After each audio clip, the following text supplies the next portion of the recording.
Et bonjour à tous, Adrien de Puri New Zealand. Je suis ravi de vous retrouver en Nouvelle-Zélande en plein été pour une vidéo très spéciale avec Peter l'apiculteur juste à ma droite.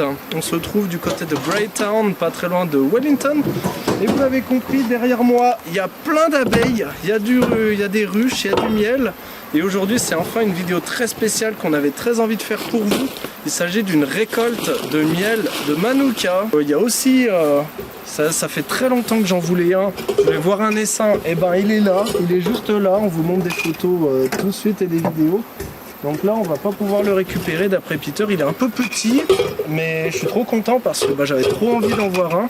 Et les abeilles sont assez douces, donc normalement on peut mettre la main dedans et tout sans gants. Mais là il est un petit peu haut pour ce genre d'exercice. Et puis vu que je me suis déjà fait piquer au pouce et à l'œil lors de la dernière session d'apiculture, on va plutôt rester calme et gentil. Antonin se trouve derrière moi à la caméra bien entendu, et on va être très heureux de filmer cette session de récolte de miel de Manuka. C'est parti!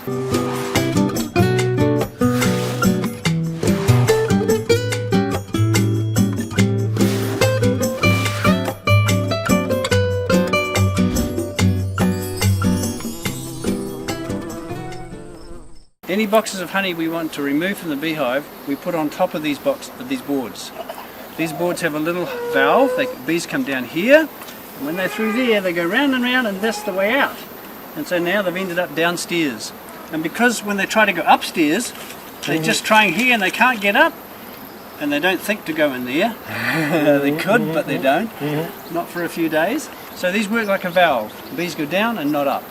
Donc notre ami Peter est en train de préparer l'enfumoir, donc avec un peu de toile de jute et du Manuka. Donc il y a une bonne odeur, ça fume bien. Et là c'est sûr que avant de poser tout ça et de déranger les abeilles, il vaut mieux donner un petit coup de fumée. Peter est en train d'inspecter les ruches.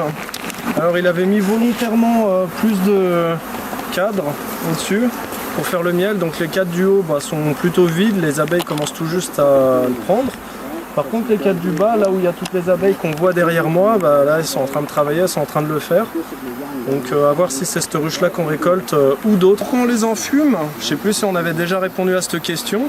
C'est-à-dire que ça simule un incendie dans la ruche, donc les abeilles vont se gorger de miel, et pendant qu'elles sonnent l'alarme de l'incendie, elles sont moins promptes à piquer, et après elles se gorgent de miel, prêtes à partir. Et c'est aussi une manière d'éviter de se faire piquer et d'un peu les calmer, aussi de calmer les phéromones d'attaque, ou plutôt de défense. Puisque quand la ruche est attaquée, ils envoient les phéromones à l'attaque, à l'attaque, à l'attaque.